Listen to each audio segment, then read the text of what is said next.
All right, we'll call the meeting to order. Welcome back. We did not have a November meeting, so we're together for the first time since our October 9th meeting. And, hi Karen, just getting underway. Okay. So we do have a quorum, so we will be able to conduct business. A few items tonight. Diane and Teresa. Diane and Teresa. Who am I missing? No, I think it was okay, wasn't it?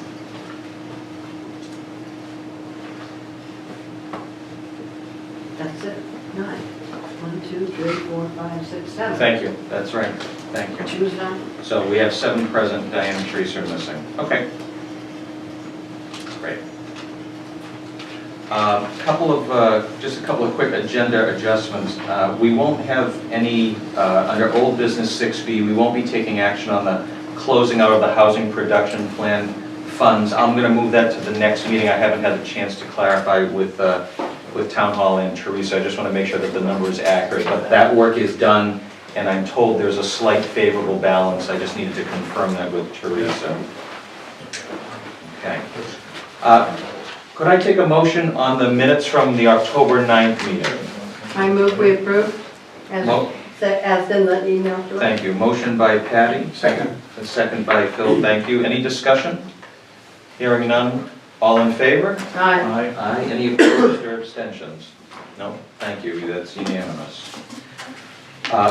Under Chairman's report, I have a few items briefly. I do not have a budget update for you. We'll move that to next month. Item B, update on land trust, CPC funds. John, I'll just briefly speak on your behalf that John had mentioned an idea at our last time we were together in October, wondering about whether or not the establishment of a land trust was something permissible with CPC funds. In a brief amount of research by reaching out to the coalition, Stuart suggested that, and I don't have a copy of the email, John, quite honestly, but that the funds could not be used for a land trust, although I think it is an interesting idea that John mentioned it. But I did say that I would at least start the process of looking into it. I don't have anything under other.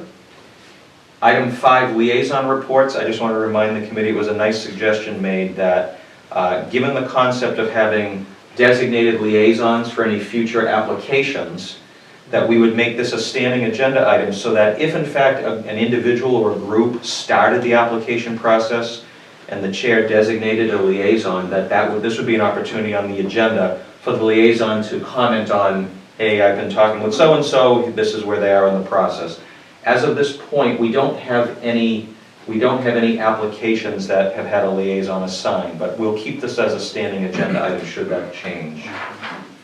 Under old business 6A, without objection, I prefer to move to 6C so that we can not impose on the time of Nathan Collins, who's joining us tonight. Item 6C is the discussion about the sports fields in the middle school. I will tell you under lowercase I there that I did attend a Board of Selectmen's meeting as we talked last time. The board certainly was receptive to hearing our general caution about any kind of support when it comes to a fields project, that merely the issue of maintaining the fields is something that the town would have to address. That would be we would encourage the Board of Selectmen to consider that in the long term. So I thought it was a great discussion. There were a lot of people there. The conversation certainly talked about that point, and other points were brought up regarding the potential use of fields. Artificial turf was brought up as a discussion, kind of as an offshoot of that.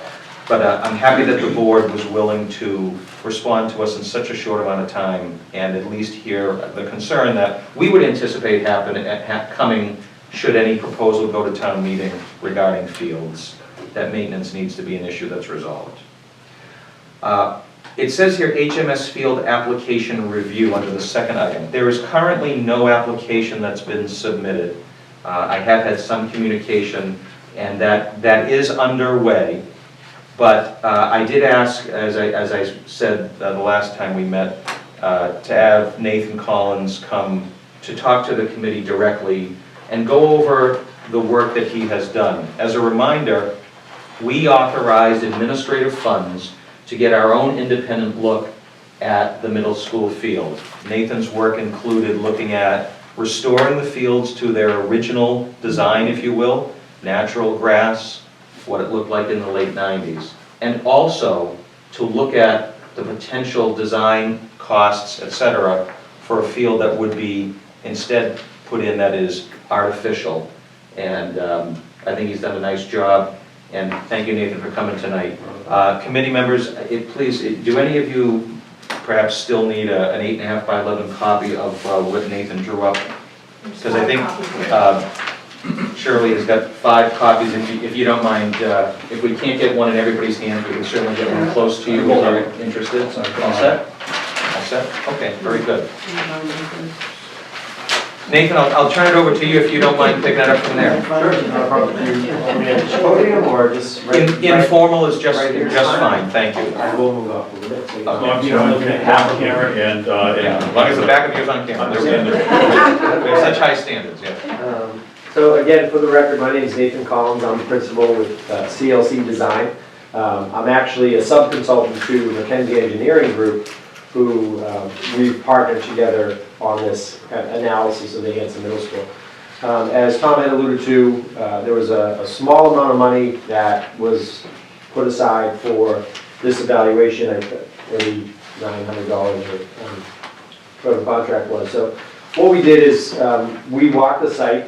We also did an actual on-the-ground survey.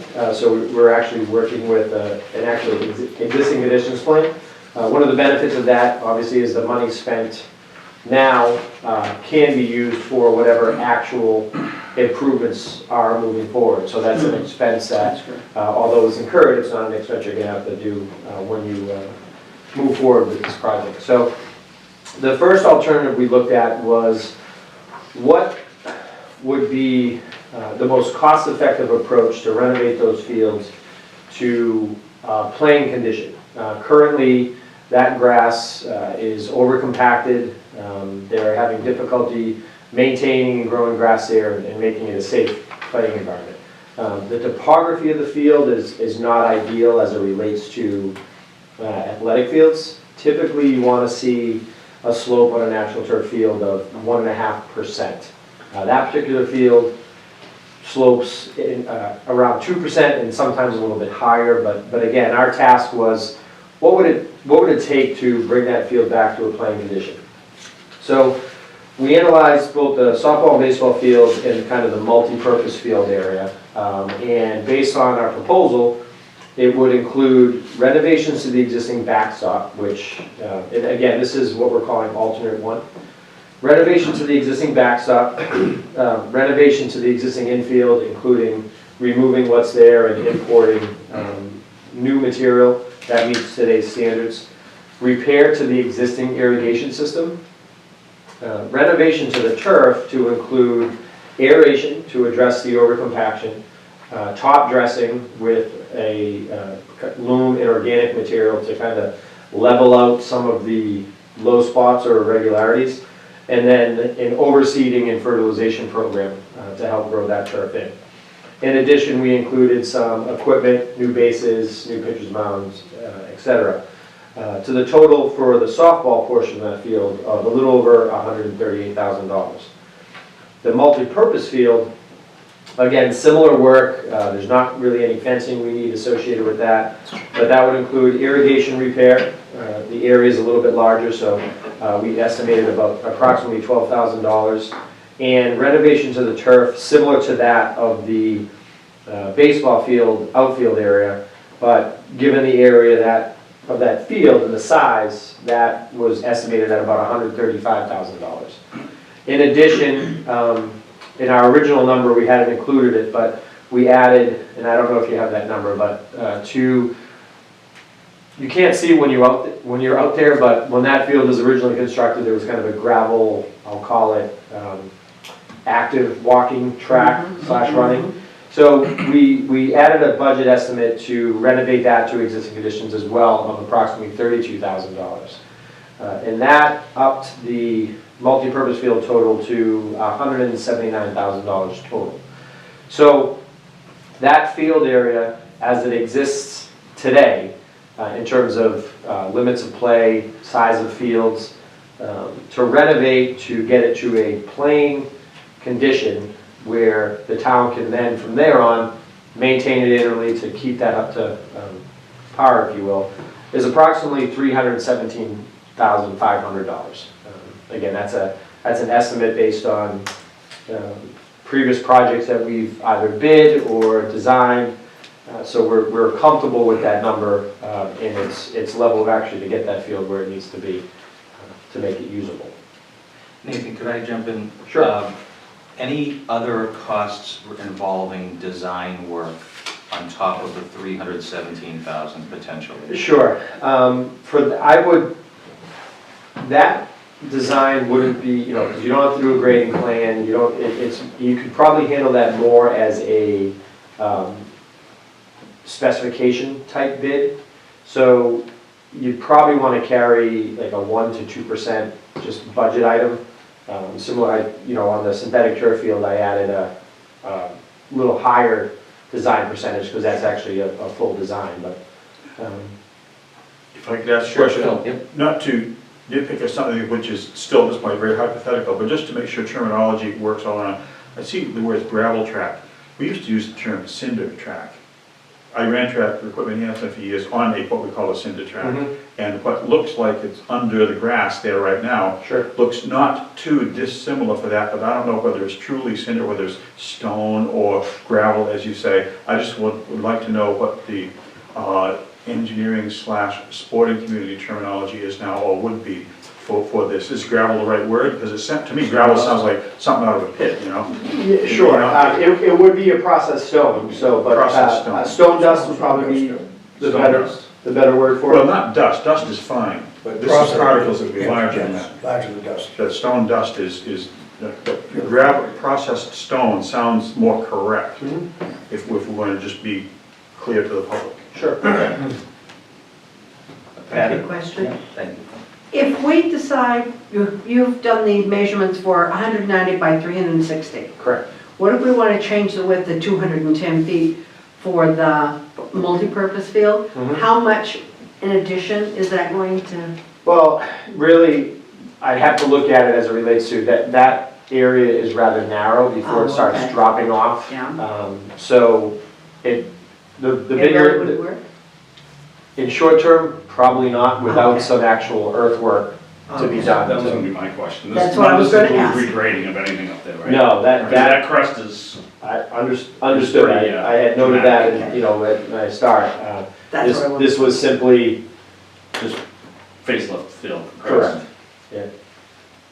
What implications are there of only having the 190 feet, does anybody know? No, so one reason why I chose 190 feet is that will accommodate any high school level sport, but definitely youth. So the varying width really is associated with lacrosse and soccer. Those are the two sports that, I should say, women's lacrosse and soccer. Those are the two sports that don't have a fixed width of a field. You can have a variation and still meet the regulations. So football has a width of 160 feet, so that would fit within it. Boys lacrosse has a fixed width of 180 feet. And then again, soccer, both men's and women's, can vary from 55 yards, which is 165, all the way up to, I believe it's 95 yards. If, 225 foot in width. But because there's many fields that are inside existing tracks, or, the governing authority has decided we can have a width. If you talk to a soccer coach, he'd say, well, I want a 225 foot wide field. Unfortunately, just not every facility can accommodate that. Okay. But at 190 feet, that is kind of the standard dimension as it relates to women's lacrosse and both men's and women's soccer that meets kind of everyone's standards. Okay. Thanks. Thank you. And I'll just add, Nathan, on top of the questions that were asked, if hypothetically it were widened to 210, and we're still talking natural grass, regular grass. Do you recall whether moving that out 20 extra feet would have an adverse impact on, say, after the land slopes down, whatever's left there? You know, obviously it's the ball field and then the outfield, which has doubled as, I don't know, practice space or Smaller soccer field. smaller soccer field space. Would that, do you recall whether that would that negate the ability to use those outfields? Is 20 feet not enough to? No, it's more of an issue, you probably wouldn't be able to get the gravel track back No. if you go wider, because you're running out of space. Okay. And you might have, particularly in the corners of the field, you might run into a little more of a slope. You know, it's already sloped pretty severely, but in all the corners, if you look at the plan, it grades down to, there's drainage structures that exist. So as you get wider, the drop off becomes more severe. There's no, when it comes to natural turf, there's no regulation that says your field needs to be this. So technically, you could go wider and not regrade the field. In my professional opinion, I wouldn't recommend it. Okay, thank you. Playability reasons. Just Thank answer you. the question. Again, knowing this is all hypothetical, what we're doing, we're setting baselines and things here, and we're trying to frame useful discussions that have not yet taken place. Sure. But still, having said that, I know that John made a suggestion in the last meeting that we look at, in whatever time frame, look at maybe perimeter walking trails, things like that. My observations, which are a little different now from what they've been in the past, are that there seems to be a pretty low demand for organized, call it track and field competition at the middle school level, as opposed to high school. But there's extremely high interest throughout the community, schools and ages much above that, in walking surfaces or walking trails. So it might be that there would be less emphasis on restoring the original track, which is sort of classic, every school needs, well, not for middle school. And whatever usage of space, maybe even around perimeters as opposed to right there, and whatever expense would be associated with, might be better spent on a walking track, which could actually meet something that does happen a lot at lower school levels, which is a cross-country I type was just thing. gonna suggest, Because the kids run the perimeter distance, of that, and it's, distance running, whether it's just for the gym class or for recreation or for municipals, competitions or community events, that's kind of like way in. So to me, if the space were needed for a larger and therefore more versatile inner field, the loss of the classic outside track, maybe something we could live with very much. Sure. So just thoughts. Thank you. Great. Before Nathan goes on to the next, to the other alternate, any other comments or questions? John? Yeah, before we go on to the alternate, that doesn't comply with CPC because it's a turf, artificial turf field, so we might as well just fold that over and forget about it. CPC can't pay for Well, that. CPC funding can approve the infrastructure. No, it can't, not- just not- anything to do with you gotta read the legislation really, really closely. And I have to be honest with you, I wouldn't even advocate for this. So I'm just gonna fold it over and forget about it. But if you guys wanna discuss it, go ahead. But, I don't think that's gonna happen unless whatever sports group's involved is gonna come up with all of the money and pay for this. Just throwing that out there. Yeah, no, understood. I just, in past experience, I have had CPC, Community Preservation Commissions. I believe the legislation reads that you can fund the infrastructure, you just can't actually fund the carpet itself. Just FYI. Okay. All right. Fair enough. But Nathan, if you want to go ahead and walk Sure. through what you have. So again, we were asked, based on recommendations, to investigate the possibility of the installation of a synthetic turf field within that multi-purpose field footprint. And again, maintaining the same footprint of 190 by 360. However, with synthetic turf, you need to go at least 10 feet beyond the limits of the play area. So the actual limits of turf are 210 by 380 in terms of square footage. That project, as you can imagine, would be a full-on construction project. That would require stripping off a significant amount of material. That's why the earthwork number and that is about $95,000. So what you would have to do is that existing crown, you would have to cut down approximately 2 to 2.5 feet to make a playing surface, because with synthetic turf, typical design is about 0.5% pitch. One reason why a lot of communities go with synthetic turf is obviously their ability to drain, your ability to use them in wet and rain conditions, allowing you to have, or miss less games, I should say. So in explanation of that, earthwork, as I noted, was about $95,000. The drainage for that field, typical, what we carried was a typical design, and that would be a series of what they call collector pipes along the sidelines, typically 10 to 12 inch plastic perforated pipe that's enclosed in a gravel trench.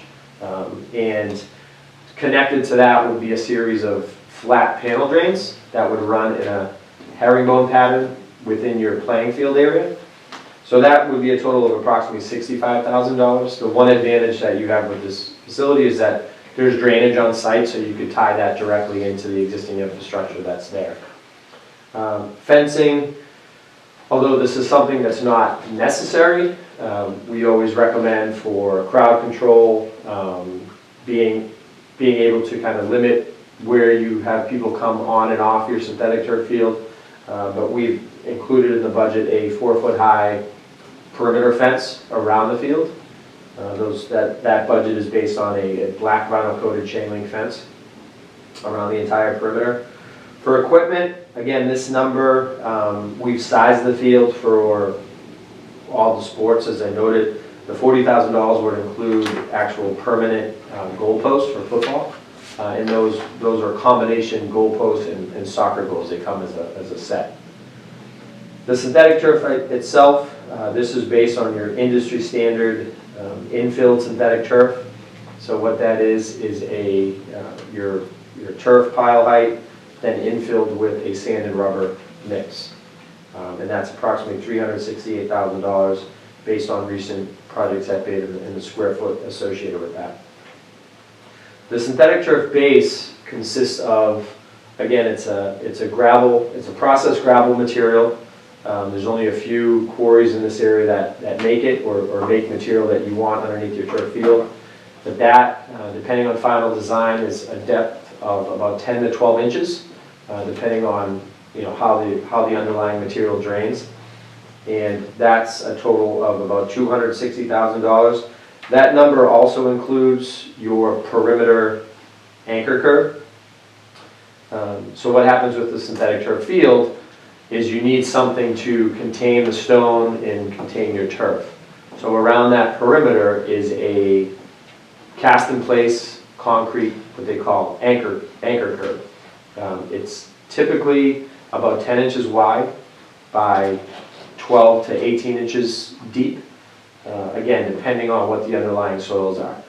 This number included a curve that was 10 by 18. Finally, around this particular turf field, we proposed an actual paved walking path. I wouldn't recommend gravel around the synthetic turf field because when people cross over that with cleats, it's going to eventually migrate onto your turf, potentially clog up the drainage system and become a maintenance issue. So what we included was a new walkway, I believe 6 foot proposed. And the reason why we like to go 6 feet is, as you said, when people come to a practice or people come to a game, they could walk around the field and there'd still be room for kind of two people to either walk side by side, or if someone was standing up against the fence watching the game, someone would still have room to walk around them. What's the total length of that linear? This is the width, is there a length? Yeah, so I mean, just doing the math, 210 to 420 plus 380, 387, was that? Or 1100? I was gonna guess if it's around a typical shaped thing, it might be close to a quarter of a mile. Yeah, so certainly with clients in the past, we've actually done markings to dictate, this is a starting point, 3 laps or two laps is a mile, or whatever it may be, but you could certainly incorporate that into the design. One reason I ask is because a valuable piece of data we don't have, except maybe now we do, is how much does it cost to make X number of feet of a 6-foot wide paved walking Sure. path? So this is useful. Mhm. So about, what, 1,100, 1,200 feet? Yeah, I mean, again, I'd have to do the math real quick, but Okay. 380.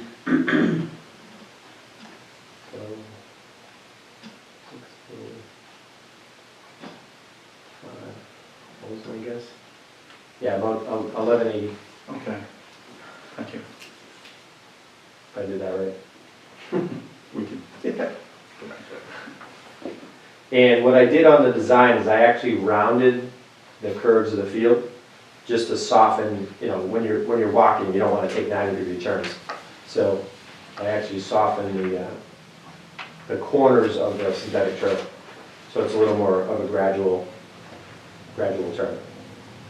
So I also added a scoreboard, also something that, depending on the users of the facility, could come out, but wanted to include it in the budget. That's also an opportunity for fundraising or advertising opportunities. I carried about approximately $40,000 for a multi-sport scoreboard. And that brought the subtotal for the synthetic turf field to $958,000.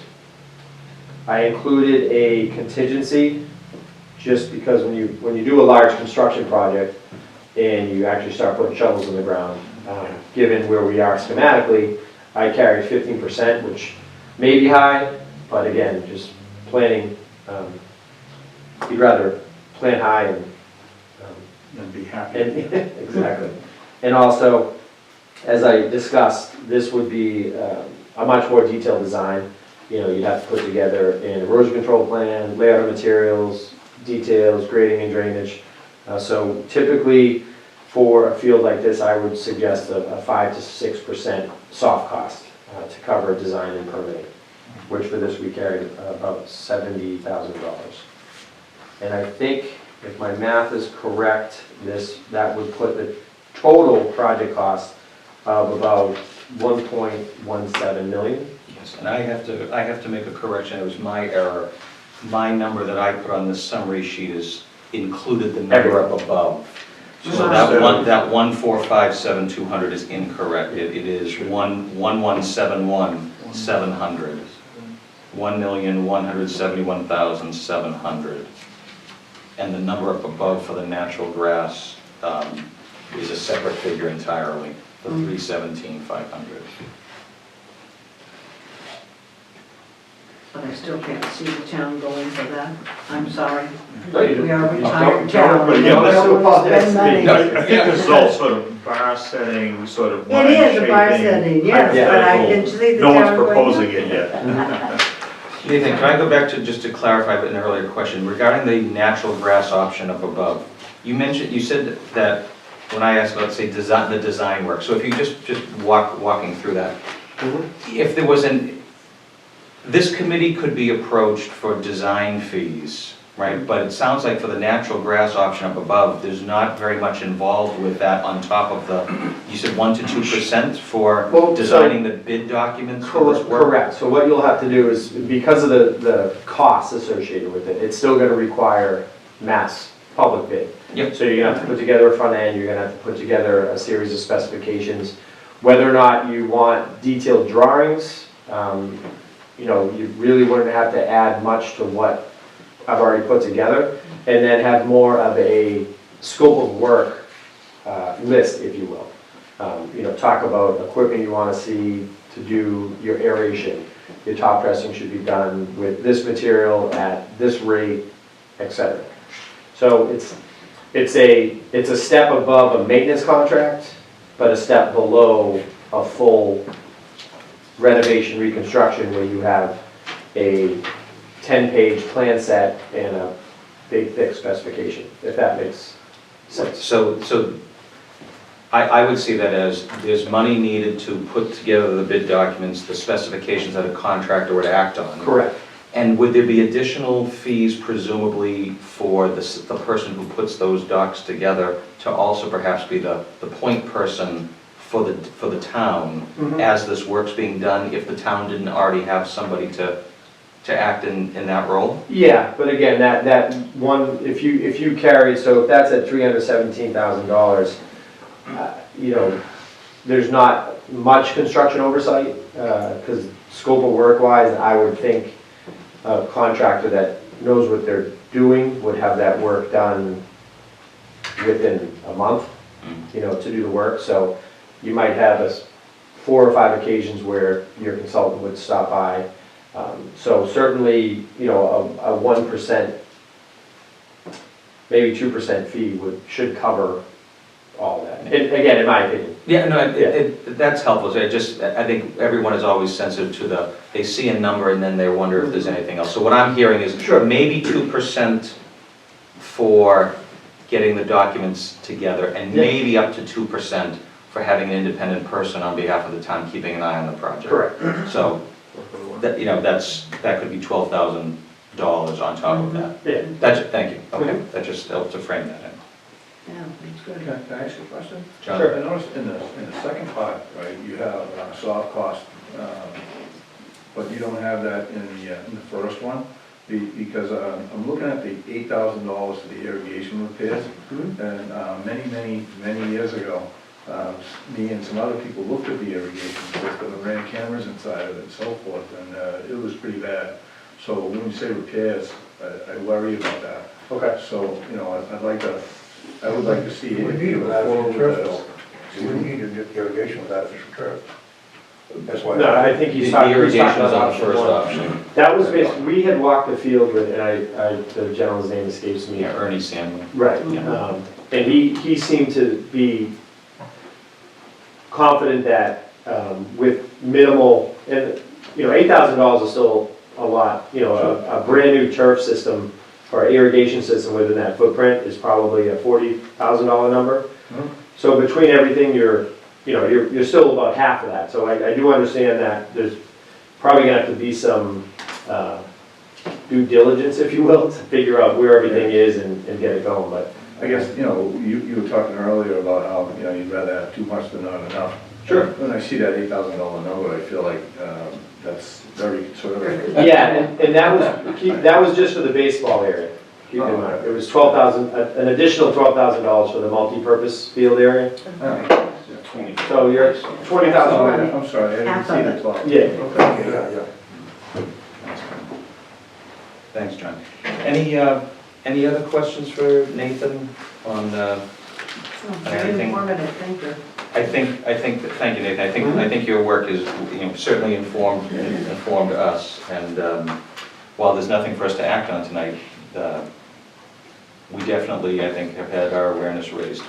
Yeah, I think it would be, this is very useful, and I'm very pleased we've done this with everyone's input, but it would be, I think, important to take this information, make sure it's correct and updated, and just kind of put it into a very, very concise and simple narrative so that people know, get out of everything that we've learned. I mean, you included the why and the wherefore. We have a letter to the selectmen saying, we're gonna look into this, we've got this, which is useful. But in order to sort of not be misunderstood in why we were doing this or what the message is, I almost think we could write this up in a way that's kind of a report on what did we learn here. And it could reference some specific costs in 2000, this year's costs anyway. But I'd like to see us get the maximum out of this that we can. Nathan, is that something that could you repackage this on your CLC letterhead that we could then share with our Parks and Fields Committee and Sure. Board of Selectmen? Okay. And obviously, if you want to, you want it, and I'm not suggesting that, but just so that we can be as articulate as possible and make sure we don't sort of rephrase things and then make them incorrect when we rephrase them. Yep. What would the timing be on that generally? I think the people in this room, I mean, Eric represents Parks and Fields, so I think he's got enough information that the next time he's at his own local meeting, he can certainly share it. And other than me cleaning up that one error there, certainly, there's enough information informally that we picked up here.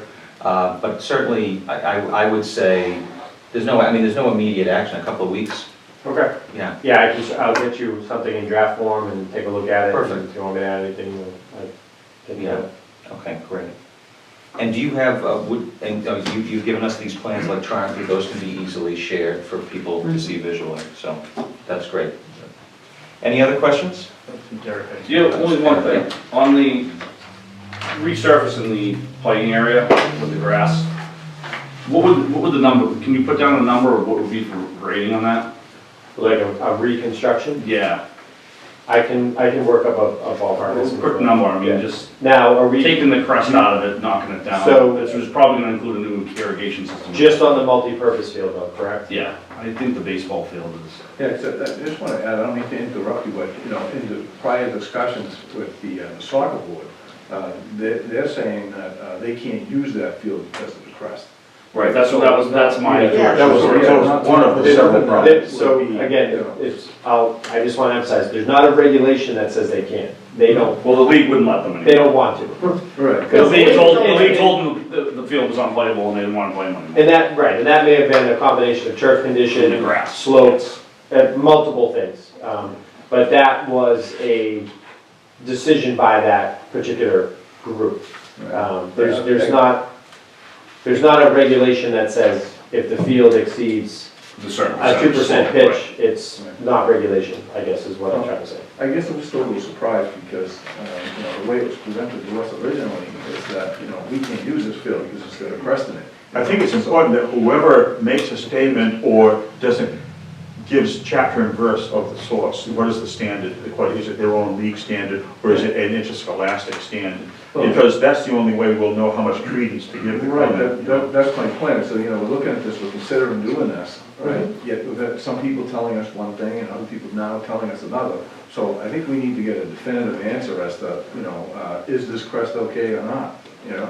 Because And I say again, no, because I've coached on that field before. yeah, And for me, it was difficult. Sure. Because, you know, it's certainly not I couldn't see the legs conducive of to any- soccer play. Yeah, and one of the main objectives of renovating this field is to give the football program a place to play, because they don't have one right now, they rent the high school, and they cannot play on that field with the crest, that's why I'm saying Sure. the number of regrading, and they also would need the fence too on that, because they need a fence for football. Yeah, you've I been, don't need the school board and all that stuff is, but just, So I guess to take a step back, just working numbers around, priority-wise, should we eliminate the gravel walking track around the field itself and maybe explore more of a perimeter track? In my view, Or it walk. wouldn't eliminate the information, but, because someone might want to know, see, we had a track, where'd it go? Well, what if you want to bring it, but it's just, it'll become a footnote, really, Sure. most likely. it seems as though what's being asked regarding the crest would be whether you could perhaps give a multi-purpose field option B. with natural. Sure, like With grass. Alternate 1B for. Alternate 1B would have all your softball, baseball stuff staying the same. Sure. And I think I heard someone suggest that with that regrading, there would be the loss of the irrigation repair line at 12 grand. You would probably, And a new you would need a new irrigation irrigation So system. that would be a new At least in that irrigation. area, because you're gonna have to take 2 feet off it, you're gonna need a new irrigation system. Okay. And then, Nathan, are you thinking if an alternate 1B, it's new irrigation, the grading that Eric's discussed, you're at a much more humane pitch? Yeah. And then, are you suggesting that a gravel track around that, I mean, that line item at 32,000 could presumably stay regardless of the grading? Correct, because the grades at that edge line aren't gonna change. They're not much. gonna It's really- change. It's really It's just the middle. cutting off It's the that middle middle. part, yeah. Okay, so that's clear what? Yeah, I just think it would be helpful to have, because if we go back to the sporting groups and tell them, you know, we have a turf number of 1.17, but our grass number is just to fix the grass, it's not to fix the field. Mhm. If we had 2 numbers side by side saying, okay, Yes. we want to stay natural grass, cut the grade, fix the grade, new irrigation, it's 400,000, whatever the number is. Yes, If you want to go turf that way, it's 1.1, so it's another 700,000. right. Because, And like you then- said, fundraising would be, is a major part of the, Yes. of the turf. In the sports groups, each have a representative, we've all met many times, and they understand the amount of money fundraising would have to happen for a turf field to happen. And on a smaller scale, Eric, I would also suggest that the sports groups would need to, you're not speaking for all of them certainly, but I know that all of the work that that Nathan has done regarding the baseball field itself, I did not hear very much from any group that any renovations to that baseball field I don't think were we a priority. Yeah. And it's not for us to decide that, but certainly, Right, so you have certainly the option this there. nice mix and match document would allow people to say, wow, it's gonna be more to do the grading you're talking about, Mhm. more for new irrigation. But you know what, the ball field in the corner, if that's the consensus, then we'll have worked through, people will have worked it in a logical way. Yeah. Can I add to that though? John. I think what we need is an à la carte estimate, right? One that includes the ball fields, right? Yep, And, that's good, yeah. Right, and then excludes it, and I don't, like, if we could just take them all and separate them, I know, there's construction things that go along with it, and take that out, put that in. Sure. I see that, but I think what people need to see is like, because you've got these bifurcated support for, some people don't care about the softball field, some people don't care about the other field, so if we could separate it all out and show everybody the numbers for each one of those, then, people could get on board with it, I think, a little better. So I don't know if that makes sense where I'm going. Yeah, no, I tried to set it up that way. I have a Yeah. separate number for software. So really, it's just the addition of another, numbers. another Yes. multi-purpose field number that, Multi-purpose Correct. regrade and new irrigation would be the Grass. missing, would be the missing Take this, piece. basically the turf, take out the scoreboard, the drainage, I'm sure you have to do some drainage work by regrading, you could probably still just rely on natural, Yeah. because I I would, don't know if you went up there when it was wet, but the drainage isn't very good. well, that's your topsoil. Yeah. That's not the drainage system. It's just, it's over compacted and Yeah, has too much silt in it, and it absorbs it like a sponge where it should be, Passing through. yeah. that's. I just think a third option, just of regrading the Yeah, grass it's, field and, it's not uncommon, what often happens with school jobs is that, as the contractor, who is a building contractor, but owns the entire contract, oh yeah, that's what they did. builds the fields after, they just use whatever material they have remaining, and they grade it out, they meet the grade specs and walk away. It's not uncommon. Yeah. Mr. Chairman, if I could just say, Yes. what I would hope we've done is produce something useful, but also we don't give the impression that we're cutting in front of Parks and Fields or any other body, the sports groups, to start making decisions about what's more important or what's needed. We're simply giving the tools for the No, discussion. there's This make this- a group of about 6 or 7 members from each board that are fully involved, and there's a couple that are, Right, but I'm thinking this committee right here isn't taking a position. Oh, yeah, Though no. we all have our interests Yeah. or non-interests, Sure. and we're not trying to sort of force our will on anyone. we're kind of doing the legwork for them. Yeah. Right, Start. Yeah. start. This is a quality control check, just it's a little out of order. We're doing this in anticipation that we would get something and we'd have something. Correct. Nathan, can I just ask a quick follow-up? There was an earlier comment or question made about, again, back to natural grass. If it went out to 210 feet, I wrote down that you said that would trigger some additional earthwork. Mhm. Okay, so did we hear anything tonight to suggest, as we're doing this menu, did we hear anything tonight that would make us think that a natural grass option going out to 210 feet is something, was there any tangible benefit? It sounds like all the sports we have would fit within that footprint of the one, U16 Oh, the U16 190? and U18 soccer is the oldest group that plays on that field. okay. We don't have any high school or, Okay. Right, but like, for example, I would, and I don't know this for a fact, but I'd be pretty confident to say the synthetic turf field at the high school is probably 190 to 195. Okay. So, okay, then there's no reason to add another layer of, well, what if we yeah. bump that out to 210? So I just want to be able to eliminate that. And then the only other small thing, John, and then I'll go to you, is in your numbers down below where I see things like fencing, 55,000, Eric mentioned earlier, football would need something fenced in. Is that 55,000, although it's below under the artificial, would that be a I think it's reason? linear footage. Linear footage wise, it would be the same. It would be so- the same, right? Okay, so that's, just for our own benefit, that's a number that, again, part of that menu, that if it comes up in conversation about, hey, we got to fence in the natural grass, we got a number of 55,000. Mhm. Okay, John? Okay, so my question is, earlier you had said that, if it was cost prohibitive to extend the field because you weren't going to regrade it. So it seems to me like we're heading in the direction of where it needs to be regraded, which is why we're here in the first place. So if we go with the regrading, right, at the expense of extending the field to a wider girth is not such an issue anymore, is it? It's twofold. The grading was one of them, right? So if you eliminate that restriction and you decide to spend the money to regrade it, yes, we could make it wider, but there's also the impact of wanting to put some type of walking path, track, whatever you want to call it, around that field. Because that, if you think about it, if you have 6 feet on each side of your field, that takes out 12 feet of area you have to grade and expand your field. Yeah. So that's why I kind of had asked the question. You can't have both, basically, is what I'm saying. If it's a wider field that is preferred, you're likely going to have to lose at least the track around the field. If you did more of a site perimeter path, then certainly you could look at expanding the field.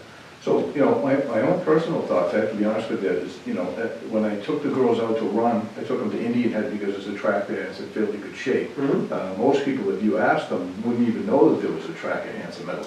So you could almost make it go away and no one would even know because most people don't even consider it. I tell you, there wasn't one, and I've been to the field three or 4 times. So, You can kind of see remnants of one in certain spots, it's but sort of like aerial archaeology, you play with I Ireland. think it's been overseen a few times. It's So, there, but. I mean, that's obviously a question for parks and fields and the schools Yeah, I think we'll- themselves. And, We're gonna take all this information and kind of get everybody in a room again and just kind of update and then.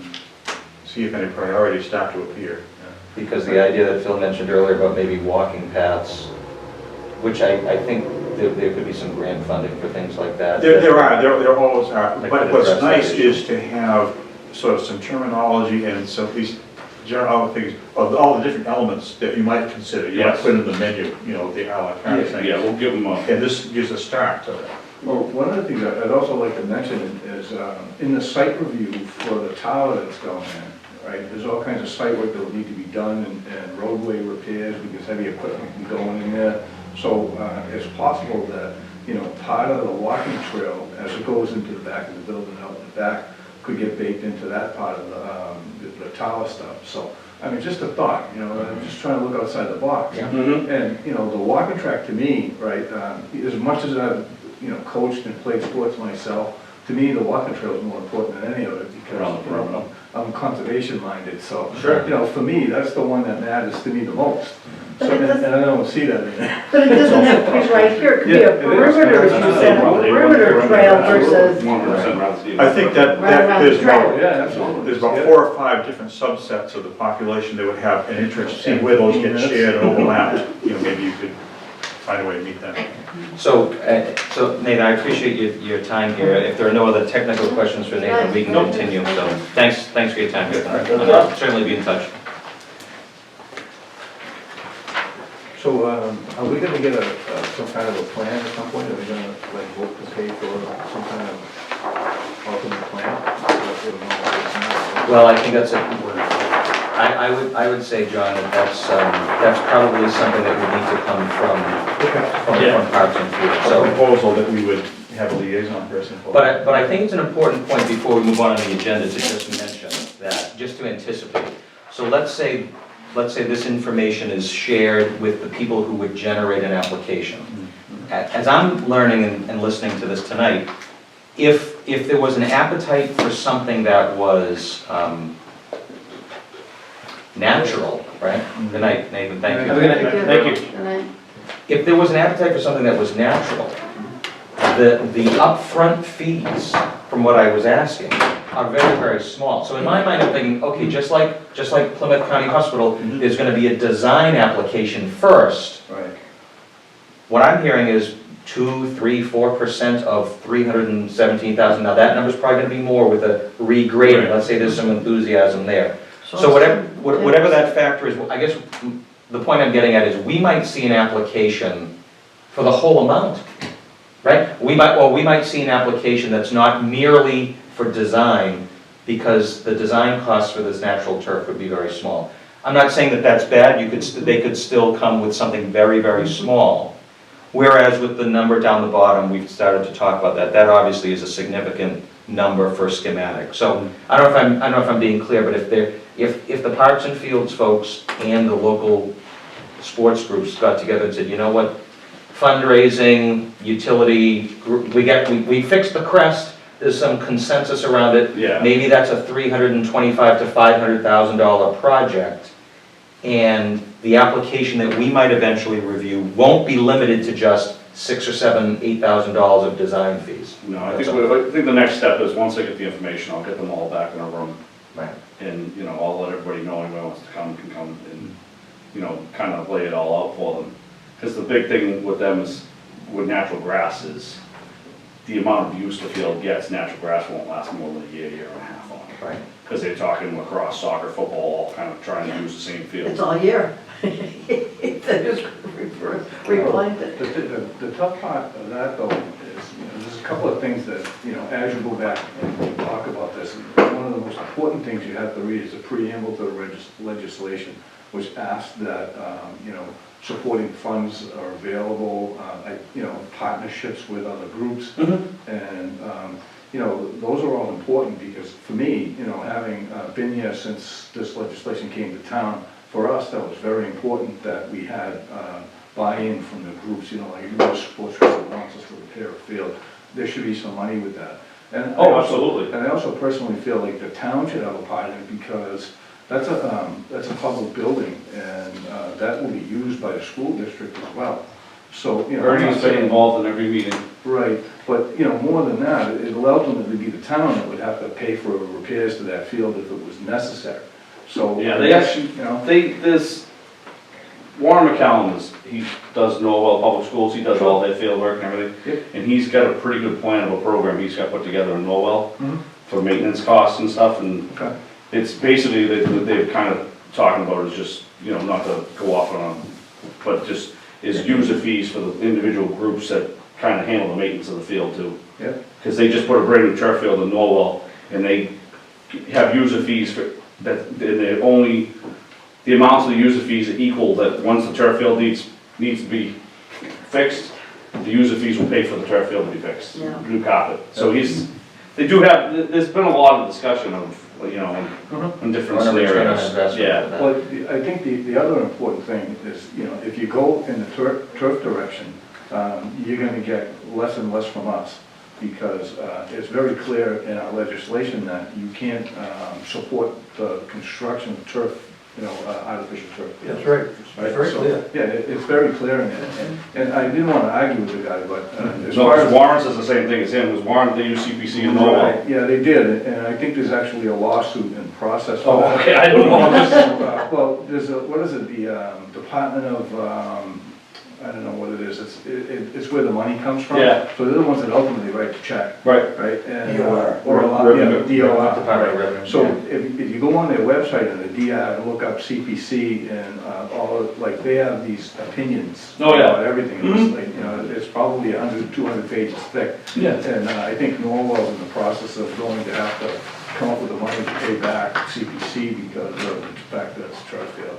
So Yeah. there's a lot of discussion. They didn't even Yeah. used to, they didn't even allow money spent on, unless it was a new field. Yeah, You couldn't take an existing field and renovate it right, previous, and then they changed that. yes, they did. But they specifically excluded artificial turf when they Yeah. changed that. So, you know, a lot of people Yeah. think, well, we won't have you pay for the turf, but you're gonna pay for the ability to put the turf down. It just seems to me like, you know, this is. Yeah, at this argument point, that- like I said, we'll just go to them with the numbers and.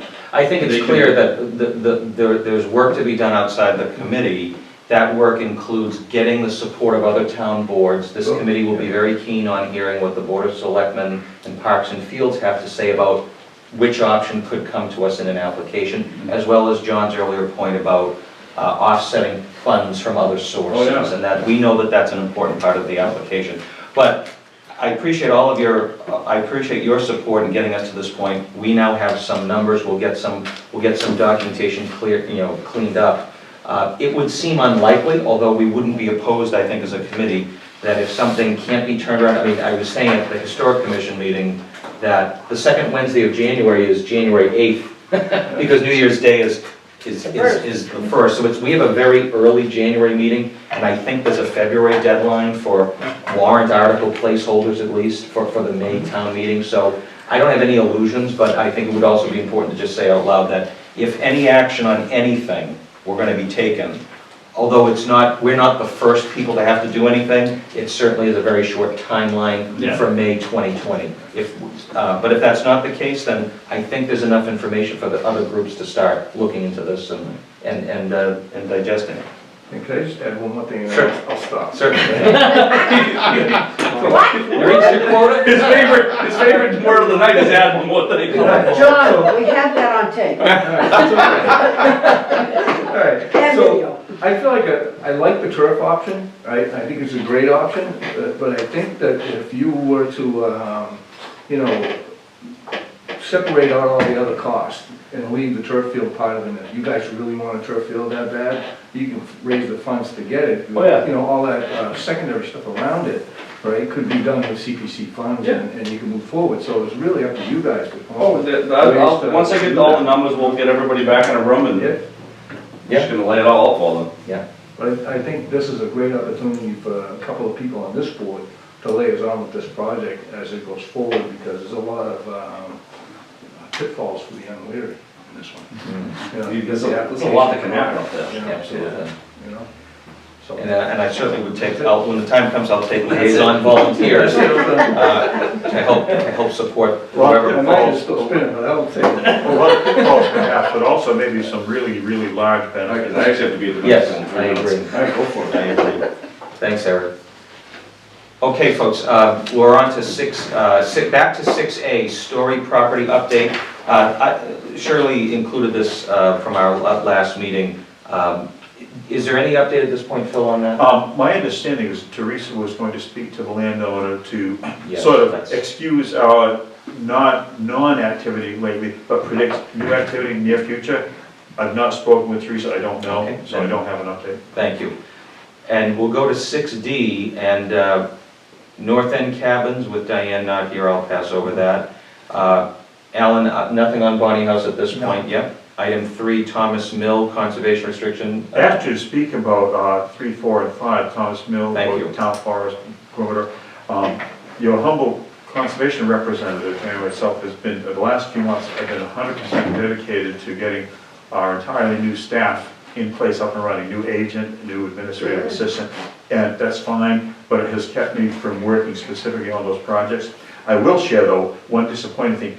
We have continued to hear nothing from the hired contractor to do the Plymouth Brook improvement, the trail, and I think the ultimatum is going to go out to them, probably within a week or so, of whether they're really interested or not. Not because the construction season's over, but I don't have anything new or useful other than that. Okay, thanks, Phil. And item 6, I do have something new and useful. There we go, all right. Yeah, the reuse committee has been very active. We've had a lot of sort of rigorous and useful internal design meetings, the last two meetings. We're working with the Conway Schools proposals and our own specific thoughts. We're at the stage now, we're about to bring those thoughts to the engineering firm, to land planning, so that our goal is in early January to be able to have a draft plan to bring to the selectmen and to the public, just to really measure whether the excitement that we think is there is still there, and to put a schedule and next step plan together. So we've done, I would say, a lot of planning that's about to show soon. That's great. So possibly, Phil, at a February meeting, there might be something where You could be looking at As early as- the idea of a pre-application or something like that. Okay, very good. And Sleeper Preserve, on the heels of a town meeting Yeah. approval for that a few months ago? Again, going full speed ahead, working with the Wildlands Trust, there's a few necessary things that you do before you convey a property. But besides those things like the title certification and the baseline condition of the property review. We have, we've got the guidelines for applying for a field pond foundation grant to make sure that we aren't short by a few $1,000s from state, CPC, and conservation funds. This grant, we think, if it's successful, we'll make sure we fill in all the blanks. And I don't know anything except that they were very optimistic when we described the grant application to them. They thought it was exactly the sort of thing that they exist for.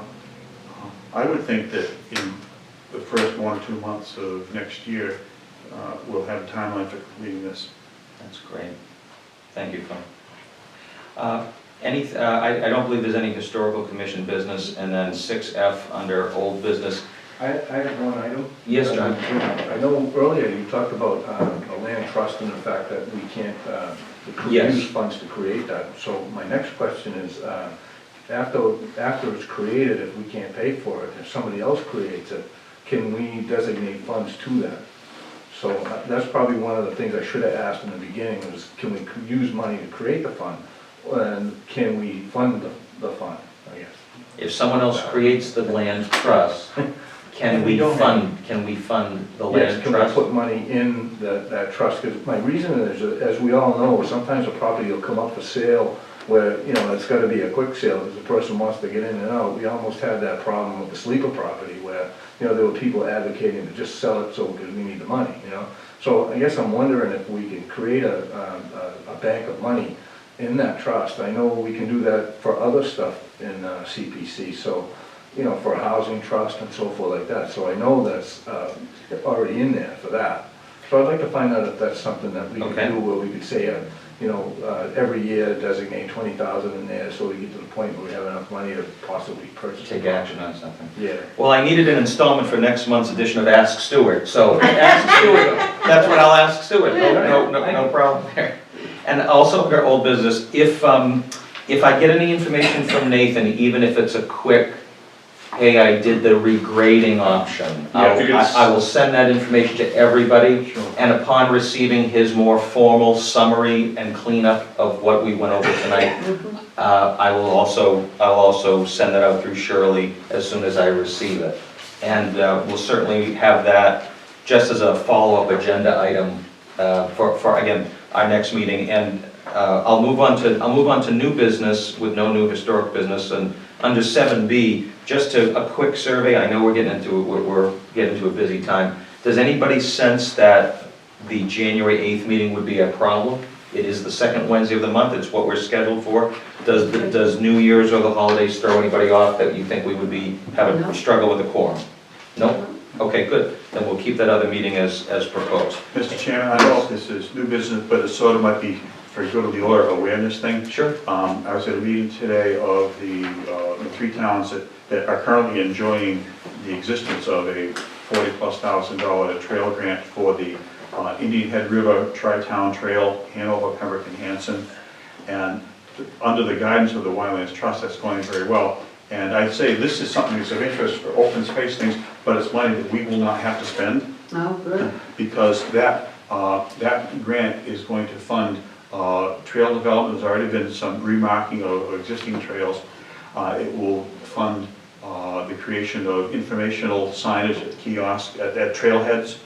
And the historic piece there is, I'm going to speak to this gentleman on my right soon, they would like to get, as much as possible, correct, accurate historical information about different sites within each town's portion of this trail, like the Phillips tack factory and that dam, things like that.